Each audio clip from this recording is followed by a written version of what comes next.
오늘은 아모스 4장 4절에서 5절 말씀 묵상합니다.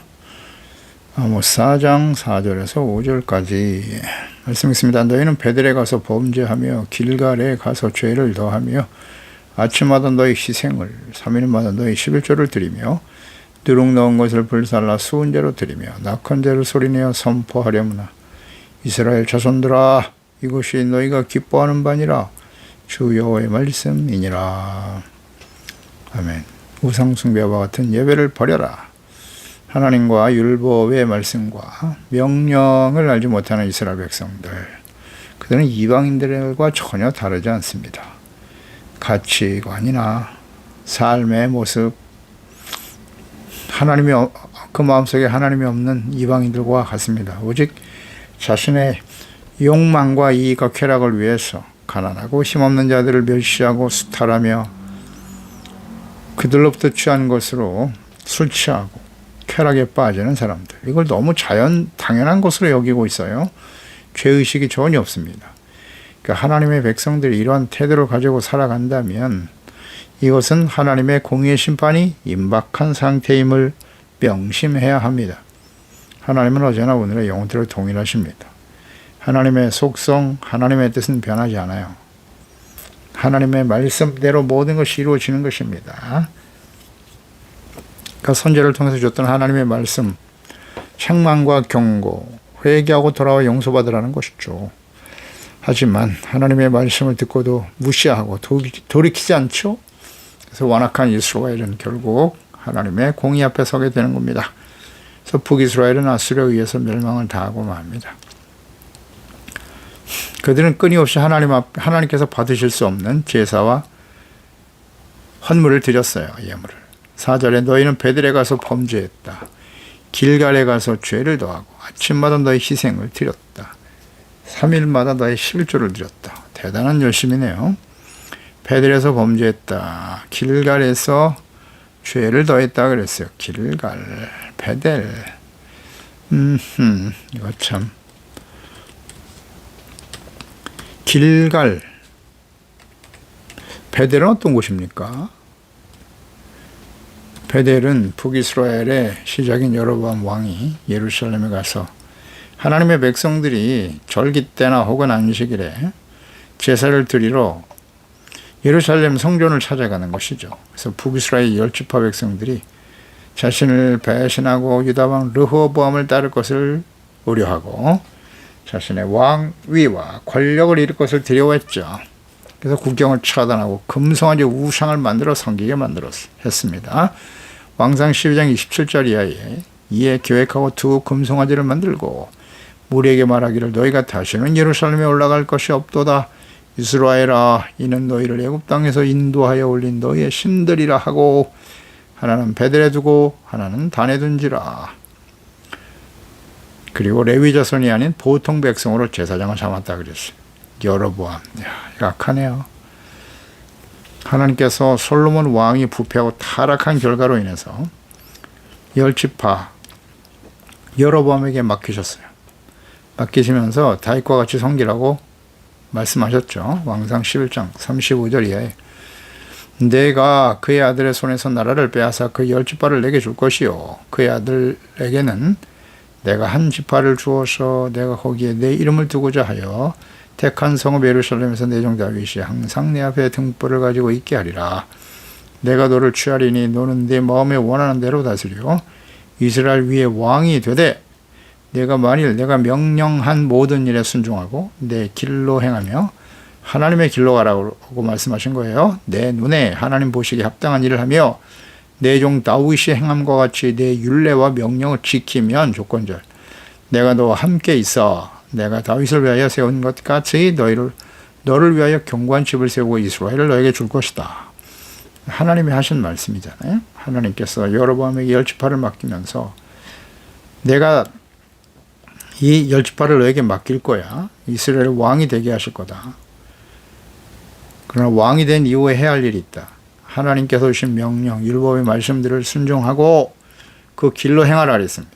하나님 보시기에 합당한 일을 행하며 다윗과 같이 행하라. 율례와 명령을 지켜 행하라. 간단하죠. 뭐 어렵지 않습니다. 그러면 내가 다윗을 위하여 세운 것 같이 너를 위하여 견고한 집을 세워줄 거라고. 분명히 말씀하셨지 않습니까? 그러니까 이 하나님의 말씀을 허투루 들어요.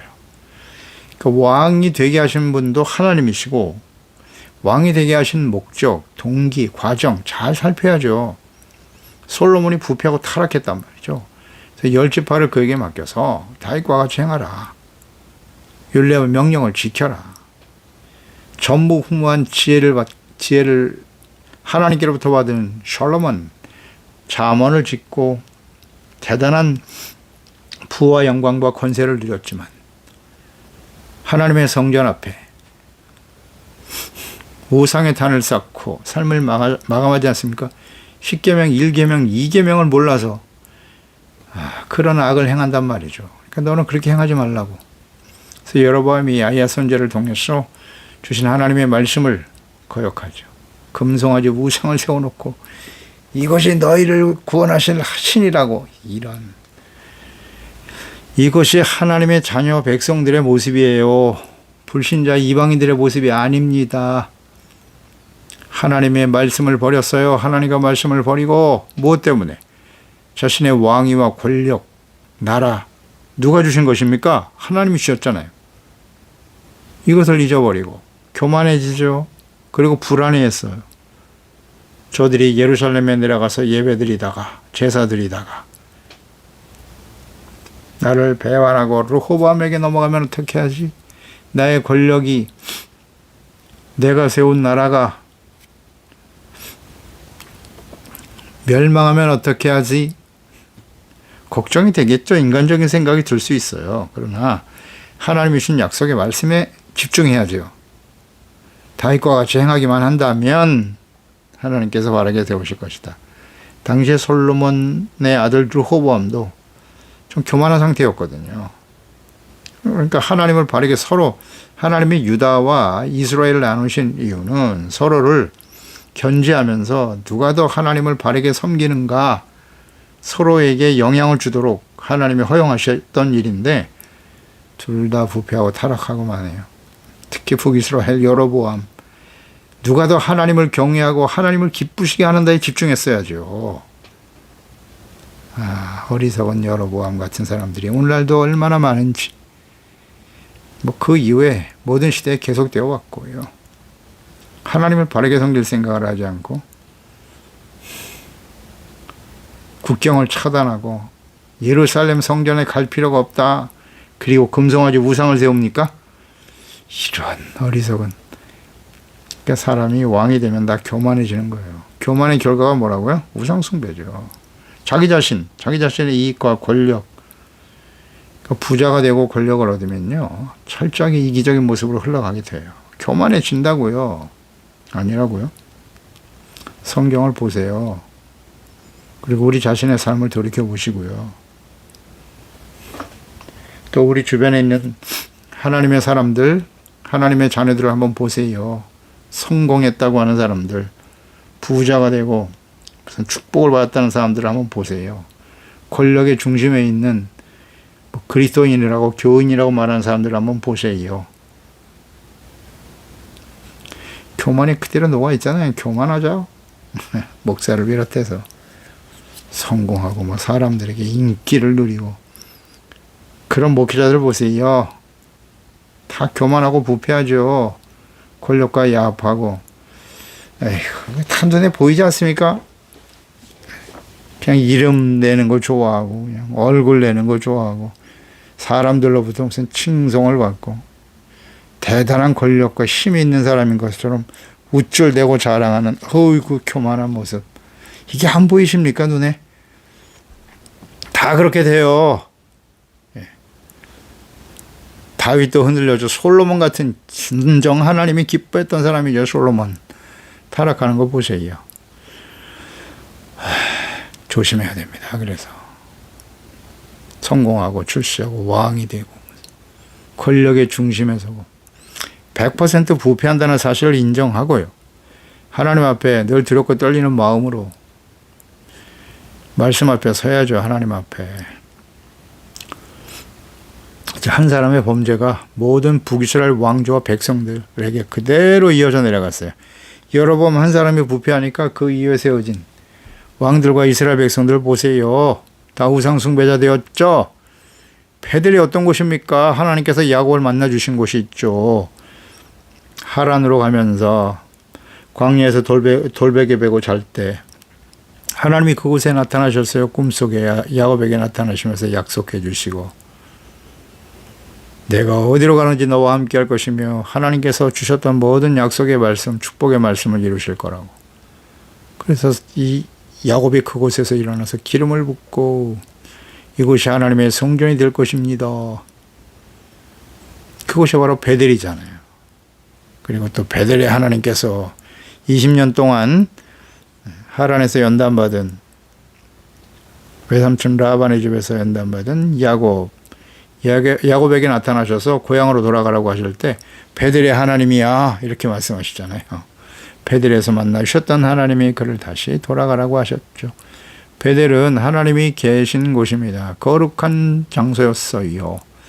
거룩한 성전과 같은 곳이죠.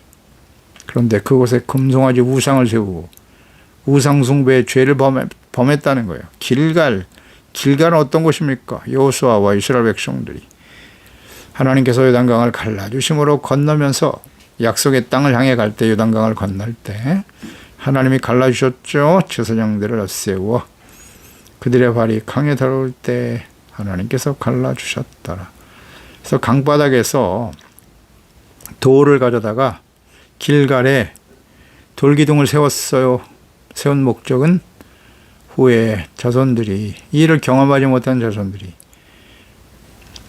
이 돌이 어떤 의미입니까? 하나님께서 홍해를 가르신 것처럼 요단을 갈라 이스라엘 백성들을 가나안 땅으로 인도하셨도다. 하나님이 하신 일을 잊지 않고 기억하며 교훈을 얻도록 하기 위해서 돌을 세워 기념하게 하신 곳이 길갈입니다. 하나님이 하신 구원의 은혜를 잊지 말라. 그것이 길갈이잖아요. 여호수아 4장 20절이에요. 여호수아가 요단에서 가져온 그 12들을 길갈에 세우고 이스라엘 자손들에게 이르되 후일에 너희 자손들이 그들의 아버지에게 묻기를 이 돌은 무슨 뜻이죠? 너희는 너희 자손들에게 알게 하여 이르기를 이스라엘이 마른 땅을 밟고 요단을 건넜다. 너희 하나님 여호와께서 요단물을 너희 앞에서 마르게 하사 너희를 건너게 하신 것 같이 너희 하나님 여호와께서 우리 앞에 홍해를 말리시고 우리를 건너게 하신 것 같다. 그래서 세운 거예요. 길갈의 돌을. 그 이후에 엘리야와 엘리사 시대 다 북이스라엘을 위해서 하나님의 보내심을 받아 헌신했던 선지자들이죠. 그 시대에 길갈에 선지자 학교를 세우기도 했어요. 길갈이 그런 곳입니다. 호세야, 아모스 선지자 시대에 결국 우상 숭배의 중심지가 되어버렸네요. 이 거룩한 초소가 말입니다. 하나님의 거룩한 초소를 더럽히는 것은 하나님의 진노와 심판을 촉발하는 일입니다. 명심해야 합니다. 교훈을 얻어야 돼요. 오늘날은 예수 그리스도의 몸인 교회, 예수 그리스도로 말미암아 죄사함 받고 용서받고 구원받은 하나님의 자녀들이 모여서 하나님을 예배하고 그 말씀 앞에서 죄를 깨닫고 회개하고 용서받는 곳, 그것이 교회죠. 거룩한 초소예요. 그곳에 하나님이 계시는 겁니다. 성전 자체 건물 안에 계시는 게 아니고요. 또 예수 그리스도의 몸인 교회의 지체로서 우리 한 사람 한 사람이 교회를 이루고 있는 구성원인데 이제 우리 한 사람 한 사람이 각자 하나님의 성령께서 우리 가운데 임하여 계시기 때문에 이제는 우리의 마음이 성전이라고 하셨거든요. 그런 사람들이 모여서 교회를 이루게 되는 것이고요. 그런데 그 성전, 거룩한 성령이 임하여 계신 그 마음에 온갖 불의와 더러운 악으로 가득히 채운다. 그런 사람들이 모여서 교회를 더럽히고 있다. 이게 하나님의 교회와 성전을 더럽히는 일이잖아요. 그래서 하나님의 성전을 더럽히면 하나님께서 그러한 상태에서 드리는 예배와 기도, 헌신 결코 받지 않으세요. 가인과 아벨의 제사, 왜 하나님께서 아벨의 제사를 받으시고 가인의 제사는 받지 않으셨는고? 잘 이해해야죠. 마태복음 21장 13절에 그들에게 이르시되 기록된 바 내 집은 기도하는 집이라 일컬음을 받으려 하였거늘 너희는 강대 소굴을 만들었도다. 예수님께서 예루살렘에 입성하셔서 성전에 들어가 46년 동안 지으면서 크고 화려한 성전, 헤롯 성전 얼마나 자랑했습니까? 그런데 들어가 보니 장사하는 사람들로 가득하더라는 거죠. 성전에서 제사를 드리기 위해서 돈을 바꾸고 재물을 사고 하나님께 드리는 장사하는 처소가 되어버렸어요. 예수님께서 어찌하여 하나님의 집은 만민이 기도하는 집이거늘 강도의 속으로 만들었다고 진노하셨죠. 분노하시고 다 그들 상을 엎고 쫓아내버리셨어요. 그러니까 이렇게 성전을 더럽히고 불의하고 자신의 이익과 욕심을 따라 그 죄를 버리지 못하고 드려지는 예배와 기도 헌신 결코 받지 않으십니다. 이거 잘 알고 있습니까 우리? 명심해야 돼요. 북이스라엘 당시의 사람들이 아침마다 희생을 드렸대요. 3일마다 11조를 드렸답니다. 대단한 열심이군요. 그러니까 아침마다 드리는 희생, 짐승을 제물 삼아 제사를 드렸어요. 이걸 상번제라고 하죠. 매일 아침 저녁으로 하나님께서 제사 드리라고 명령하신 말씀이에요. 민수기 28장 3절에 또 그들에게 이르라 너희가 여호와께 드릴 화제나 이러하니 1년 되고 흠없는 순양을 매일 2마리씩 상번제로 드려라. 아침과 저녁으로 매일같이 드리는 상번제예요. 근데 이런 형식이 있었단 말이에요. 아침마다 희생 제물을 드렸대요. 그런데 문제는 그들이 드리는 희생 제사의 대상이 누구예요?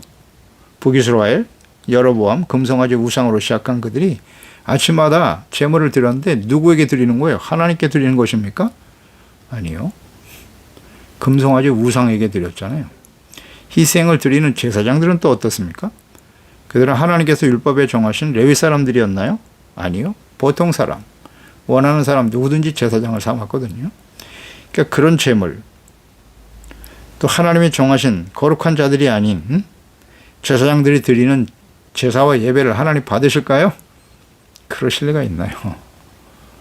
하나님이 정하신 대로 드려야 되는 거예요. 예배는 자기가 드리고 싶은 대로 자기가 원하는 대로 그 율법 레위기를 통해서 하나님이 제사법을 자세하게 기록하셨지 않습니까? 제사장들 레위인들의 책임에 대해서도 그대로 해야 돼요. 하나님의 말씀과 뜻대로 드리는 제사만 하나님 받으시는 거예요. 그런데 매일같이 상번제를 드렸다? 그게 중요한 게 아니잖아요. 주일날 예배를 드렸다, 11조를 드렸다, 헌금을 드렸다. 누구를 위해서 드린 겁니까? 진정 하나님께 드린 것입니까? 아니면 자기 자신의 이익과 욕망을 위해서 하나님이 나에게 축복해 주셔서 건강하고 부자가 되고 오래오래 평안하게 잘 살게 해주세요. 그게 목적입니까?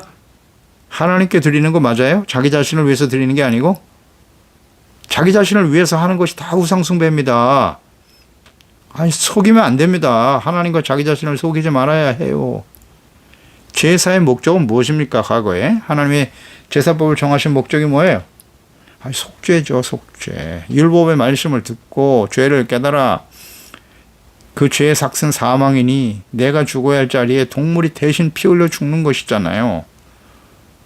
회개하고 용서받고 의롭다므로도 하나님과 화목하고 하나님을 경외하고 순종하는 거룩한 하나님의 백성답게 살아가는 일이잖아요.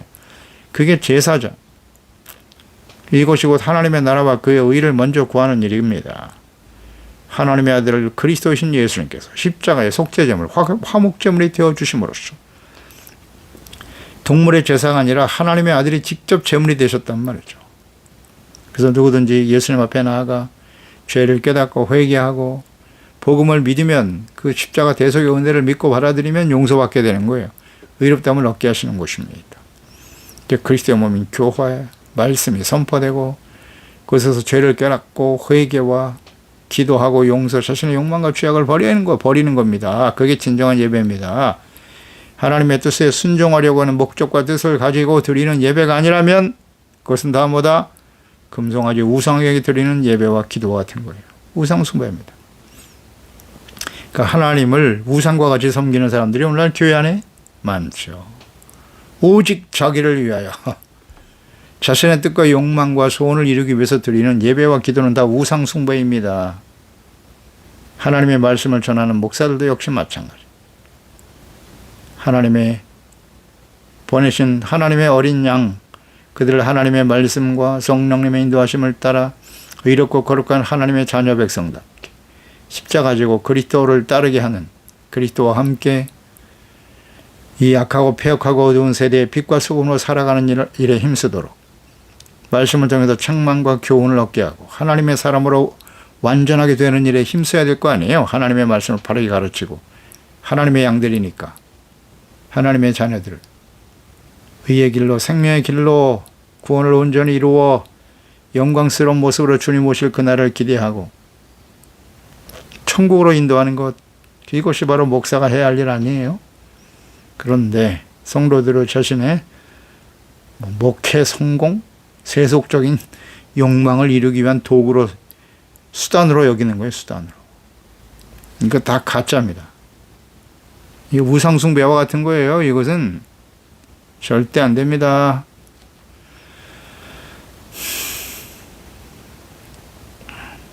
오직 자기를 위하여 그렇게 드리는 기도와 예배 하나님이 받지 않으십니다. 3일마다 드리는 11조 3일마다 11조를 드렸대요. 11조에 대한 하나님의 명령과 뜻, 매년 드리는 11조와 3년에 한 번 드리는 11조가 있어요. 율법에 보면 신명기 14장 22절 이하에 너는 마땅히 매년 그랬어요. 토지소산의 11조를 드려라. 토지소산의 11조. 네 하나님 여호와 앞 곧 여호와께서 그의 이름을 두시려고 택하신 곳에서 성전이죠. 내 곡식과 포도주와 기름의 11조를 먹으며 또 내 소와 양의 처음 난 것을 먹고 내 하나님 여호와 경외하기를 항상 배울 것이니라. 매년 11조를 드리라고 하셨어요. 토지소산, 경제적인 활동을 통해서 하나님이 주시는 소득이죠. 소득. 소득의 11조를 하나님께 드리라는 뜻이에요. 뭐 어렵습니까 이게. 그 의미를 잘 생각해 보세요. 의미를. 과거에 뭐 농사 지은 사람만 11조 드리는 겁니까? 말도 안 되죠. 가축도 하나님께 드렸어요. 10마리 중에 하나는 뽑아서 하나님께 드리는 거, 하나님의 것으로 인정하라는 거예요. 그게 하나님의 성전에서 하나님께 드리고 기업이 없는 제사장들과 함께 나누며, 그게 11조 아닌가요? 그 의미를 잘 생각해요. 의미를. 그걸 자꾸 무슨 문자적으로 이해하려고 하고, 과거에 있었던 율법이다, 지금은 안 지켜도 된다. 의미를 생각해야죠. 율법은 폐하러 오신 게 아니에요. 율법주의자가 되라는 뜻이 아니잖아요. 율법에 나타난 하나님의 뜻이 무엇인가? 사랑과 공의죠. 하나님 사랑, 이웃 사랑. 모든 게 다 사랑이 동기가 되는 거예요. 우리는 하나님, 재물이 아니라 하나님을 우리의 삶의 주인으로 섬기며 하나님을 사랑하고 이웃을 사랑하기 때문에 함께 나누는 거잖아요. 그게 10조 정신 아니에요? 사랑. 하나님을 더 사랑하는가? 돈을 더 사랑하는가? 돈을 사랑하면 일만하게 뿌리가 된다 그랬잖아요. 일만하게 뿌리예요. 사람들이 다 범죄하고 타락하게 되는 데는 뭐가 있다? 돈이 있다. 그 돈이 큰 하나의 기초가 되는 거예요. 범죄의 가장 중요한 동기가 되고. 3년 만에 한 번 드리는 11조가 있어요. 신명기 14장 27절 이하에 내 성읍에 거주하는 레위인은 너희 중에 분깃이나 기업이 없는 자다. 레위인들, 하나님을 경외하고 예배하며 섬기는 일에 온전히 헌신해야 될 사람들이에요. 다른 생각하면 안 돼요. 레위 사람들은. 하나님의 율법의 말씀을 바르게 가르치고 백성들의 죄를 대신하여 하나님께 나아가 용서받게 하는 일이죠. 매우 중요한 일입니다. 레위 사람과 제사장들의 역할과 사명을 소중하게 여겨야 돼요. 그들이 그 일에 집중할 수 있도록 하는 거예요. 그게 하나님 뜻이에요. 28절에 매 3년 끝에 3년을 언급하셨죠. 그 해 소산의 10분의 1을 다 내어 성읍에 저축하고 너 중에 분깃이나 기업이 없는 레위인과 내 성중에 거류하는 객과 고와 과부잖아요. 소외된 사람들, 도움이 필요한 사람들, 가난한 사람들이죠. 와서 먹고 배부르게 하라. 그리하면 내 여호와께서, 조건절이죠, 내 손으로 하는 범사에 너에게 복을 주실 것이다. 간단하죠. 이거. 간단 명료하잖아요. 이웃을 사랑하라는 거예요. 하나님께서 우리에게 매 3년 끝에 주신 11조, 10분의 1을 하나님께 드려서 그 목적이 어디에 있다고요? 네, 기업이 없는 레위 사람들. 하나님의 일에 헌신하고 충성하는 종들, 주의 종들이죠. 그리고 성중에 거류하는, 우리와 함께 살아가는 교회 안에, 먼저 교회 안에 가족들 중에 고아, 과부, 도움이 필요한 사람들이잖아요. 그들과 함께 가난한 연약한 자들을 도우라고. 그 11조를 하나님께 드리는 목적이에요. 구제와 선교하는 일에 쓰면 되는 겁니다. 아유, 뭐 이렇게 어렵습니까? 당시 이스라엘 백성들은 매일 희생 제물을 드리고 3일마다 11조를 드렸대요. 원래 1년에 한 번, 그 다음 3년에 한 번, 근데 3일에 한 번씩 드렸다. 오, 대단한 열심이죠. 과도한 열심으로 예배와 11조를 드리고 있었는데 그 대상이 누구예요? 하나님이 아니에요. 우상에게 드린다는 건 자기 신의 욕망을 위해서 드리는 거예요. 하나님의 말씀, 율법의 규례대로 드리지 않았고 오직 자신이 하고 싶은 대로, 자신이 원하는 대로, 자신의 소견에 오른 대로 드리는 제사와 예배, 헌신 다 우상 숭배입니다. 아멘입니다. 마태복음 23장 23절에 화 있을진저 외식하는 서기관과 바리새인들이여, 외식하는 자들, 예배는 드려, 11조도 드려, 주님 앞에 헌신하고 주님을 섬기는 모양은 있어요. 종교적인 모습, 경건의 모양은 있는데 너희가 박하와 회양과 근처 11조는 드리되 율법에 더 중한 바 정의, 의, 긍휼, 믿음을 버렸다는 거잖아요. 정의, 하나님의 말씀을 실천하는 거죠. 하나님 사랑, 이웃 사랑을 실천하는 것이 의죠. 그리고 사람들의 죄와 허물, 누구든지 나 자체를 비롯한 모든 사람들은 완전하지 않아요. 그래서 그들을 불쌍히 여겨, 긍휼, 불쌍히 여기고 이해하고 용납하는 거예요. 그들을 위해서 기도해주고, 긍휼이 사랑이잖아요. 공의와 정의와 긍휼, 사랑, 자비. 또 하나는 믿음이죠. 믿음을 버렸다. 믿음이란 하나님을 알고 그분의 말씀을 듣고 그 말씀에 동의하고 아멘으로 순종하고 지켜가는 거. 이게 믿음이잖아요. 이것을 위해서 우리가 하나님 앞에 진실한 모습으로 말씀을 묵상하고 성령님의 인도하심을 따라 기도하며 구하는 것 아니겠습니까? 이런 진실은 아주 중요한 근본적인 하나님을 경외하고 섬기는 참된 그리스도인으로서의 정체성, 마땅히 행해야 할 일들은 관심이 없고 그저 3일에 한 번 11조를 많이 드리고 헌금을 많이 하면 하나님이 나를 축복해 주실 거야. 철저하게 자기 욕망이죠. 자신의 이익을 위해서. 아닌가요? 그것을 축복받고 믿음이 좋은 사람이라고 가르치는 가짜 목사들. 자기 자신의 유익을 위해서. 이거 참 안타까운 일이죠. 근데 주님께서 절대로 이것도 저것도 버려서는 안 된다라고 말씀하셨어요. 11조 자체를 부인하지 않으세요. 11조의 정신이 무엇인가? 하나님이 그것을 명령하신 이유, 어디에 사용해야 하는지 이것을 분명히 하자는 겁니다. 그래서 외식하는 자들에게 화가 있다고 말씀하셨고요. 정의와 긍휼, 믿음을 저버린 형식적인 예배와 기도 11조 절대 받지 않으십니다. 오히려 화를 선포하셨어요. 5절에 누룩 넣은 것을 불살라 수은제로 드렸다. 악한 죄를 소리내어 선포하려무나. 이스라엘 자손들아, 이것이 너희가 기뻐하는 바니. 그냥 드리는 것 자체를 기뻐하는 거야. 누룩 넣은 제사, 누룩 넣은 것을 제물로 드렸다. 이 누룩을 넣는다는 무슨 뜻이에요? 죄악 가운데 드리는 제사예요.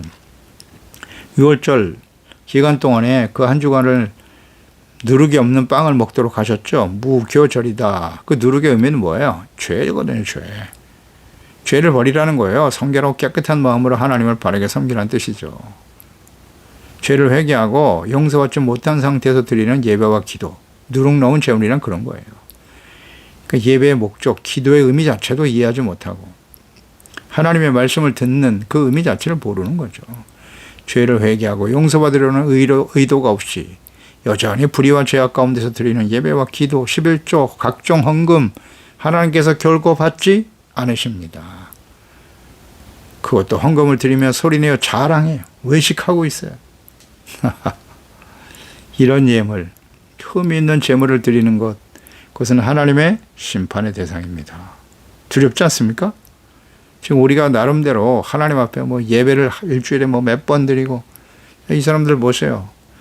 1년, 3년에 한 번 드릴 11조, 내가 3일에 한 번씩 11조를 드렸습니다. 헌금을 이렇게 많이 드렸어요. 기도를 얼마나 열심히 하고 있는데요. 무엇을 위해서? 누구에게? 결국 자기 자신의 유익과 만족을 위해서 아닌가요? 그렇다면 그 결과가 매우 심각합니다. 말라기 1장 14절. 말라기면 구약의 마지막 선지자입니다. 짐승떼 가운데서 수컷이 있거늘 그 선하는 일에 흠 있는 것으로 속여 내게 드리는 자는 저주를 받으리니. 속여요, 하나님 앞에. 나는 큰 임금이야. 내 이름은 이방 민족 중에서 두려워하는 것이 됨이니라. 만군의 여호와의 말이니라. 두렵죠. 이미 벌써 말라기 선지사 시대에 이런 일이 벌어졌다는 거예요. 말라기 3장 11조를 도둑질하고 내가 언제 도둑질했습니까? 하나님의 것을. 아주 뻔뻔하죠. 이런 일들이 이미 말라기 시대에 있었어요. 그래서 더 이상 말라기가 마지막 선지자고 더 이상 하나님께서 선지자를 보내지 않으셨어요. 그리고 500년의 세월이 지나고 하나님의 아들 그리스도가 찾아오시지 않습니까? 자, 오늘 이 말씀을 그대로 적용시켜 보세요. 우리가 하나님의 자녀로 하나님을 예배하고 섬기며 살아가는데요. 그것이 진정 주님을 위한 것입니까? 참된 예배의 의미와 목적이 무엇입니까? 하나님의 말씀을 듣는 이유와 목적이 무엇입니까? 그 하나님의 말씀을 듣고 죄를 깨닫고 회개하고 용서받고. 우리는 하나님 앞에서 완전하지 않아요. 우리는 하나님이 그 마음에 없는 세상에 이 악한 세상 사람들과 함께 살아가고 있습니다. 불의하고 죄악이 가득한 세상 속에서 영향을 받으며 살고 있습니다. 또 배후의 약한 원수마귀의 끊임없는 유혹을 받으며 살아가고 있습니다. 우리 안에 옛사람의 그 정욕이 꿈틀대고 있습니다. 아직도. 이것을 인정해야 될 것 아닙니까? 예수 믿고 구원받았으면 다 되는 거예요? 완전한 자가 된 것입니까? 착각하지 말라. 속이는 거예요. 구원파 같은 신앙생활 조심해야 합니다. 그래서 우리의 몸을 하나님이 기뻐하시는 거룩한 산 제사로 드려야 돼요. 로마서 12장 1절 11장까지는 이 신득의 아닙니까? 믿음으로 예수 그리스도를 믿음으로 말미암아 복음을 믿음으로 의롭다함을 얻게 되었다. 그러므로 그랬잖아요. 형제들아, 예수 그리스도를 믿고 의롭다함을 얻은 하나님의 자녀들아, 내가 하나님의 모든 자비하심으로 너희를 권하노니 너희 몸을 하나님이 기뻐하시는 거룩한 산 제물로 드려라. 거룩한 제물로 드려야 돼요. 불의하고 악을 행하면서도 하나님께 제물을 많이 드리고 헌금을 많이 드리고 예배와 기도를 많이 드리면 하나님이 기뻐하신다? 자기 자신을 기쁘게 여길지는 모르겠지만 하나님과는 상관이 없어요. 우리가 진정 하나님께 드리는 영적 예배, 온전한 예배자로 하나님 앞에 살아가고 있나요? 기도하겠습니다. 하나님 아버지, 오늘도 주의 말씀을 묵상합니다. 하나님께서 이스라엘 백성들이 하나님 앞에 예배를 드리고 매일같이 하나님 앞에 제물을 드리고 하나님을 섬기는 경건의 모양은 있는데요. 하나님이 성전인 베델, 하나님의 구원의 은혜를 기억하기 위해서 어떤 길갈, 그곳에서 하나님께 거기 금송아지 우상을 세워버렸어요. 하나님의 거룩한 임재가 있어야 될 교회 안에 하나님이 계실 수가 없는 오직 우상 숭배자들로 가득한 그 이스라엘을 하나님이 탄식하시면서 책망하시고 경고하고 화 있을진저 외치고 계십니다. 오늘날 우리가 하나님의 거룩한 성령이 우리 가운데 임하신 우리의 마음이 성전이고 그런 사람들이 함께 모여 주님을 섬기고 예배하는 것이 교회인데 우리 마음속에 우상이 가득하지 않습니까? 심각한 우상은 자기 자신이에요. 하나님을 예배하고 기도하는 목적과 이유가 무엇입니까? 주의 말씀을 듣고 죄를 깨달아 회개하고 예수 그리스도의 십자가의 보혈로 씻음받고 용서받고 의롭다함을 얻고 하나님의 말씀과 뜻대로 순종하기를 결단하는 이것이 온전한 예배와 기도가 아닙니까? 그런데 오직 자신의 이익과 욕망을 위해서 자신의 소원을 이루기 위해서 종교적인 행위, 경건의 모양을 오히려 자랑하고 말입니다. 이런 우상과 같이 하나님을 섬기는 예배와 기도, 이것이 오늘날 우리 가운데 있지는 않나요? 다시 한번 우리의 마음을 점검해보고 예배와 기도가 회복되게 하시고 오직 겸손한 마음으로 두렵고 떨림으로 주의 말씀을 받아 죄를 버리고 죄악된 길에서 떠나 하나님과 또 사랑하는 이웃들, 우리 가족들부터 진실한 사랑으로 섬기는 자들이 되어야 합니다. 정의, 긍휼, 온전한 믿음의 사람들로 주님을 바르게 섬기는 우리 모든 제화적들 되게 해 주시옵소서. 예수님 이름으로 기도드립니다. 아멘.